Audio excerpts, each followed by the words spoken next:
மஸ்ஜித் India நில அமிழ்வு சம்பவத்தை தொடர்ந்து கோலாலம்பூர் வசிப்பதற்கு பாதுகாப்பானதல்ல என கூறப்படுவதை மாநகர் மன்ற தலைவர் டத்துஸ்ரீ மைமுனா முகமது ஷாரிஃப் திட்டவட்டமாக மறுத்துள்ளார்.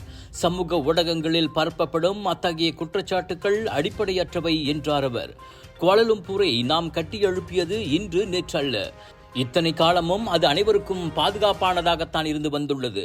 எனவே திடீரென வந்து கோலாலம்பூர் வசிப்பதற்கு பாதுகாப்பானதல்ல என கூறுவோர் அதற்கான வலுவான ஆதாரங்களை காட்டிட வேண்டும் என்றார் அவர். ஜலான் மஸ்ஜித் இந்தியாவும் கோலாலம்பூரின் மற்ற பகுதிகளும் பொதுமக்கள் நடமாட பாதுகாப்பானதே என்ற உத்தரவாதத்தையும் டத்துஸ்ரீ மைமுனா வழங்கினார். தற்போதைக்கு மேலும் நிலம் உள்வாங்கும் சம்பவங்கள் நடக்கும் அபாயம் குறித்து கண்டறிய புவியியல் துறை மற்றும் பொதுப்பணித்துறையை உள்ளடக்கிய பணிக்குழு அமைக்கப்பட்டுள்ளதாக அவர் சொன்னார். நாட்டிலேயே கோலாலம்பூர் தான் மிகவும் பாதுகாப்பற்ற இடம் என்றும் எந்த நேரத்திலும் அங்கு ராட்சச நில அமிழ்வு ஜாயன்ட் சிங்கோல் ஏற்படலாம் என்றும் 2015 இயற்கை ஆர்வலர் ஒருவர் பதிவேற்றிய செய்தி முன்னதாக மீண்டும் வைரலானது.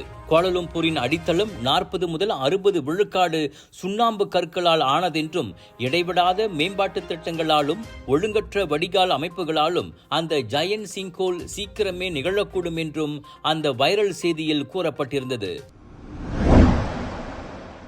7 பன்னாட்டு இந்திய நிறுவனங்கள் குறைந்தது 5000 மலேசியர்களுக்கு பயிற்சியும் வேலையும் வழங்க இணங்கியிருக்கின்றன. இலக்கவியல் அமைச்சர் கோபிந்த் சிங் டியோ அதனை உறுதிப்படுத்தியுள்ளார். பிரதமரின் அண்மைய இந்திய பயணத்தின் போது அது தொடர்பில் புரிந்துணர்வு ஒப்பந்தம் கையெழுத்தானதாக கோபிந்த் சொன்னார். பயிற்சியும் வேலையில் அமருவதும் 3 ஆண்டு காலத்திற்குள் நடைபெற இலக்கு வைக்கப்பட்டுள்ளது. ஜென் AI அதிநவீன தொழில்நுட்பம், இணைய பாதுகாப்பு, மென்பொருள் உருவாக்கம் மற்றும் அடுத்த தலைமுறை தொழில்நுட்பம் ஆகிய துறைகளில் மலேசியர்களுக்கு பயிற்சி வழங்கப்படும். அத்திட்டத்தில் பங்கேற்க மேலும் ஏராளமான நிறுவனங்களுடன் பேச்சு நடத்தப்பட்டு வருவதாக அமைச்சர் சொன்னார். அசூர வளர்ச்சி கண்டு வரும் டிஜிட்டல் உலகில் திறமை மிகவும் இன்றியமையாதது. இது இளைஞர்களுக்கு திறன்களை கற்றுக் கொடுப்பதிலிருந்து தொடங்குகிறது. அதே நேரத்தில் ஆழ்வள துறையில் உள்ளவர்களின் திறன்களும் மேம்படுத்தப்படும் என்றார் அவர்.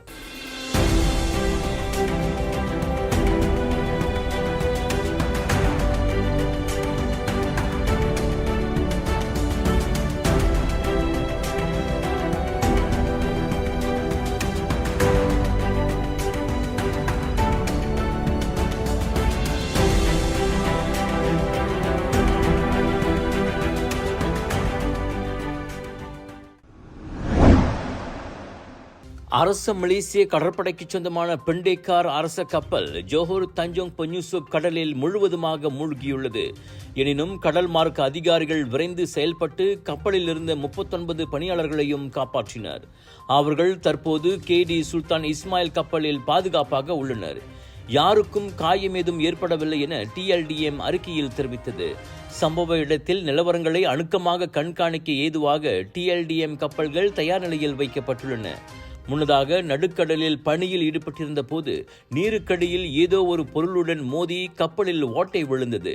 இதனால் கடல் நீர் கப்பலுக்குள் புகுந்து அது மெல்ல கவிழ தொடங்கியது. ஓட்டையை அடைத்து கப்பலை நிலைப்படுத்த மேற்கொண்ட முயற்சிகள் பலன் தராத காரணத்தால் பாதுகாப்பு கருதி உள்ளிருந்த பணியாளர்களை காப்பாற்றும் நடவடிக்கைகள் துரிதப்படுத்தப்பட்டன.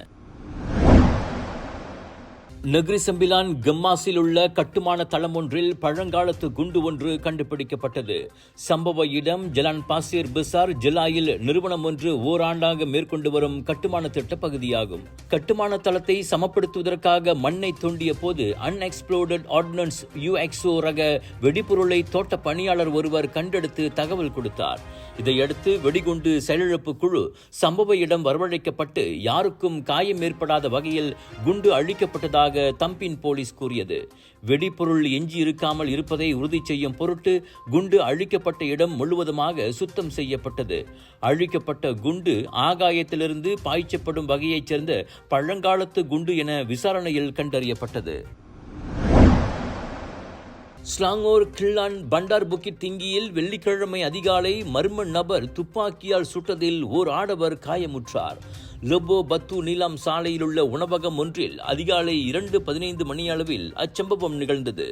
உணவகத்தின் வெளியே அமர்ந்திருந்த 45 வயது ஆடவரை நோக்கி வெள்ளை நிற MPV வாகனத்தில் வந்திறங்கிய மர்ம நபர் துப்பாக்கிச் சூட்டை கிளப்பிவிட்டு தப்பிச் சென்றார். அதில் பிட்டத்தில் காயமடைந்த நபர் கிள்ளான் தெங்கு அம்பான் ரஹிமா மருத்துவமனையில் சிகிச்சை பெற்று வருகிறார். அவரின் உடல்நிலை சீராக இருப்பதாக தெரிவிக்கப்பட்டிருக்கிறது. கொலை முயற்சி தொடர்பில் குற்றவியல் சட்டத்தின் 307வது பிரிவின் கீழ் போலீஸ் அச்சம்பவத்தை விசாரிக்கிறது. சம்பவத்தை நேரில் பார்த்த சாட்சிகள் விசாரணைக்கு உதவுமாறு தென்கிள்ளான் போலீஸ் கேட்டுக்கொண்டது. தென்னிந்திய மாநிலம் தெலுங்கானாவைச் சேர்ந்த 27 வயது இளைஞர் ஷஹாத் சவுதி அரேபியாவின் ரப் அல் காலி பாலைவனத்தில் சிக்கி தவித்து பரிதாபமாக உயிரிழந்துள்ளார். அவரும் சூடானைச் சேர்ந்த நண்பரும் வாகனத்தில் அங்கு சென்றிருந்த போது திடீரென நடுவழியில் GPS செயலிழந்து விட்டது. இதனால் எங்கே செல்வது, எப்படி செல்வது என்று தெரியாமல் இருவரும் குழம்பி போயிருந்தனர். அந்த சமயம் பார்த்து கைபேசி பேட்டரியும் தீர்ந்து போயிருந்தது. இதனால் அவர்களால் உதவிக்கும் யாரையும் அழைக்க முடியவில்லை. அவர்கள் ஓட்டிச் சென்ற வண்டியில் எரிபொருளும் தீர்ந்துள்ளது. கடைசியில் பாலைவன வெப்பத்தில் அலைந்து திரிந்து உணவு தண்ணீர் இன்றி தவித்து இருவரும் பரிதாபமாக உயிரிழந்தனர். அவர்கள் காணாமல் போனதை அடுத்து உடன் பணியாற்றும் தொலைத்தொடர்பு நிறுவன ஊழியர்கள் அதிகாரிகளுக்கு தகவல் தெரிவித்தனர். இந்நிலையில் 4 நாட்களுக்கு பிறகு இருவரின் உடல்களும் பாலைவனத்தில் மீட்கப்பட்டன. அவர்களின் இறப்புக்கு உடலில் ஏற்பட்ட கடுமையான நீரிழப்பு, டீஹைட்ரேஷன் மற்றும் தாழாத சோர்வு காரணமாக கூறப்படுகிறது. சுமார் 650 கிலோமீட்டருக்கு பறந்து விரிந்து கிடக்கும் இந்த ரப் அல் காலி பாலைவனம் உலகிலேயே மிகவும் ஆபத்தான பாலைவனங்களில் ஒன்றாக திகழ்கிறது. நாட்டின் தலை சிறந்த மற்றும் புகழ்பெற்ற இந்திய எக்ஸிபிஷன் ஏற்பாட்டாளரான கலர்ஸ் ஆஃப் இந்தியாவின் பிரம்மாண்டத்தின் உச்சம் South Asia Deepavali festival and trade expo சுத்ரமால் ஜோபாடு ஜோரில் 23 ஆகஸ்டிலிருந்து 1 செப்டம்பர் வரை